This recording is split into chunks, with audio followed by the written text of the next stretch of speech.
The meaning of life is giving meaning to life. What keeps a human being going? The purest answer to this question is found perhaps in the most terrible places. The Austrian psychiatrist, philosopher, and author Viktor Frankl spent 3 years in 4 concentration camps. Different people were at the mercy of sadistic Nazi guards and the so-called bosses, who were prisoners with unique privileges, willingly collaborating with the Nazis and were even more ruthless than their masters. The camp's prisoners were constantly exposed to hunger, disease, slave labor, and the possibility of punishment or execution. There was no freedom. The prisoners moved like a defenseless flock of sheep, kicked and beaten by their shepherds, stripped of all human dignity. What is left to live for in a place as horrible as a concentration camp when they have taken away all your freedoms and possessions? And when short-term death is almost inevitable, is there some reason not to give up on life? Viktor Frankl concluded that there is always a reason to live.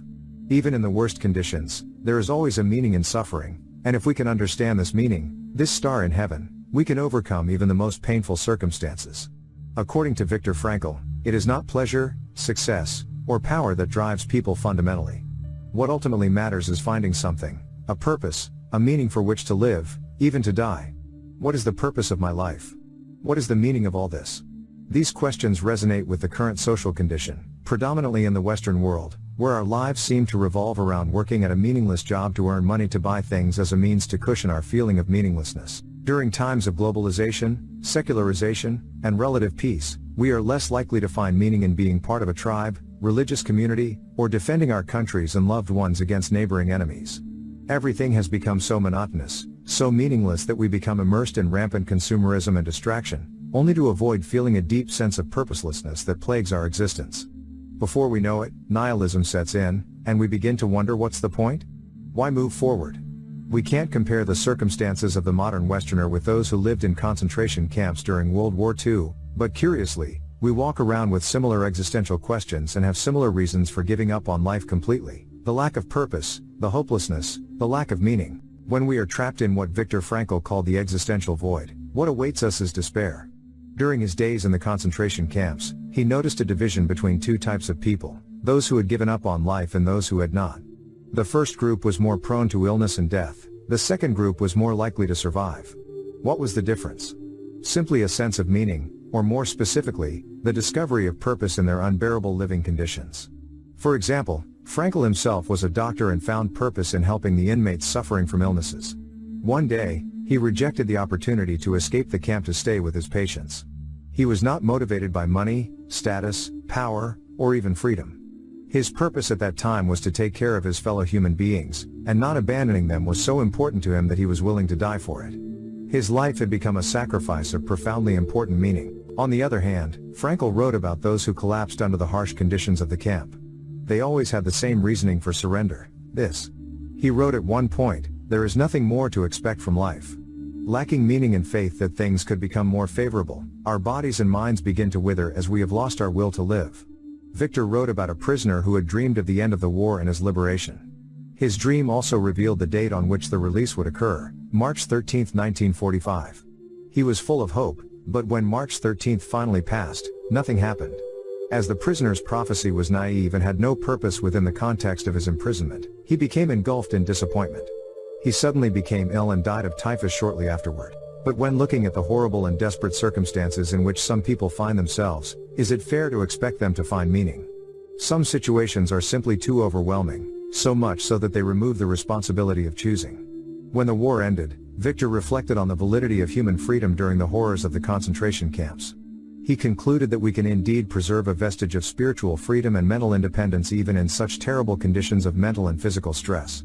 So we always have a choice. Frankl wrote, "We who lived in concentration camps can remember the men who walked through the barracks comforting others by giving away their last piece of bread. They may have been few in number, but they offer enough proof that anything can be taken from a man except one thing, which is the last of human freedoms. This freedom is to choose the attitude in any set of circumstances and subsequently choose your own path. The ruthless bosses without morals, the sadistic Nazi guards with no respect for human life, the prisoners who lost their will to live, the guardians who tried to help the inmates, those who found meaning in the deepest suffering, all were responsible for their life choices. Therefore, regardless of how terrible life is, we can and should still decide which direction we choose to go in. Betray our people and commit brutal acts to escape torture and death in concentration camps. Perhaps we choose to succumb to peer pressure and hateful ideologies.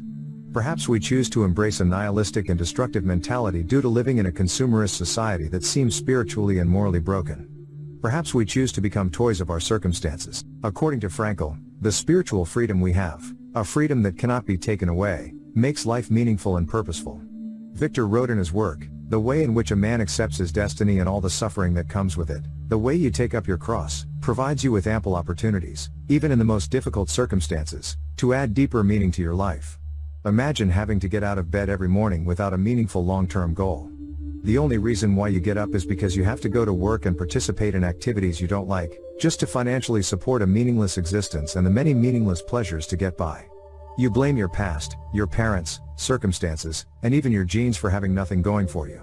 But in reality, you can still transcend your situation and find purpose despite any external situation. The question is, of course, how? Before addressing the how of meaning, it is useful to examine the why of meaning, especially in the current era. There is a tendency to focus on money, status, power, and pleasure instead of a meaningful life. But according to Viktor, these searches are ways of dealing with an existential void. They are a consequence of the lack of meaning in a society highly concerned with seeking pleasure and achieving wealth. It is often difficult to realize that these pursuits do not fill our existential void and are just cheap substitutes for what really matters. A more direct approach to dealing with the pain of meaninglessness that we see today is the pursuit of happiness. In some circles, happiness has even become a requirement. There is nothing wrong with happiness, since happiness is probably the most pleasant state of mind and the eventual byproduct of following, for example, Stoic and Buddhist teachings. But as Frankl argues, happiness in itself cannot be pursued, it must arise. Viktor wrote, "Once the reason is found, however, one automatically becomes happy." As we see, a human being is not in search of happiness, but rather in search of a reason to be happy, ultimately by actualizing the potential for inherent and latent meaning in a given situation. The same goes for success. According to Frankl, success must also emerge and not be pursued, as it is the unintended side effect of one's dedication to a more significant cause. This must happen. The more we worry about it, the less we can focus on our cause, and the less likely success is to occur. But if we are dedicated to a purpose and don't care about success, the more likely it is to occur as a long-term byproduct. Then it seems that meaning is at the root of happiness and success, and the lack of it is at the heart of indulgence and addiction to pleasure, money, fame, and power. Having explained this, let's take a look at how meaning finds meaning in the first place. According to Frankl, the meaning of life depends on the person, the time, and the circumstances. There is no type of meaning that works for everyone at all times. He compares the useless search for a general meaning with a question posed to a chess champion, like, which is the best move in the world? The answer to this is that there is none. The best move in chess depends completely on the situation in the game and the characteristics of the opponent. We cannot invent the meaning of our existence, but we can detect it. As Viktor said, meaning is inherent and latent in a given situation. We can discover our purpose only by interacting with the world or determining what the world needs. Frankl wrote that we discover the meaning of life in 3 different ways. First, by creating a work or performing an action. Second, by experiencing something or telling someone. And third, by adopting the attitude toward inevitable suffering. The first lies in achievement and fulfillment. Creative pursuits such as writing a book, painting, sharing stories about our sufferings and life experiences, or solving current problems with scientific and technological inventions. These things can help others. We will only find out when we start and engage with the world so that other people's needs become evident. The benefit of doing good deeds is self-explanatory, but probably doesn't have to be something grand. Even sharing a small piece of bread with a starving recluse can be a deeply meaningful experience. The second way lies in the connection we have or find with people and things, the experience of life itself. Caring about the environment and its inhabitants can be meaningful in itself. Viktor describes this as love, as he argues that it takes love to truly know something or someone. Viktor Frankl wrote that the second way to find meaning in life is to experience something like goodness, truth, and beauty, experiencing nature and culture, or lastly, experiencing another human being in their uniqueness and loving them. The third way lies in finding meaning in suffering. Viktor gives an example of an elderly practitioner who consulted him because of his severe depression after losing his wife. Instead of telling him what to do, he asked, "What would have happened if you, doctor, had died first and your wife would have had to survive without you?" "Well," said the doctor, "for her, this would have been terrible. It is more than certain that she would have suffered enough." Viktor pointed out that the doctor's wife had been freed from such suffering, and he freed her by paying the price. He has survived, and now he grieves.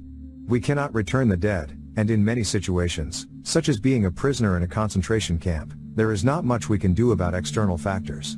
When we can no longer change a situation, we are challenged to change ourselves, stated Frankl. By changing our attitude, we can turn adversity into triumph. We can find meaning even within the worst suffering imaginable. Viktor Frankl's philosophy could be summarized as finding something to live for, and even die for, transforms a meaningless and desperate existence into a life worth living, regardless of the circumstances. Therefore, I quote Nietzsche, saying, "Whoever has a why to live, can endure almost anyhow."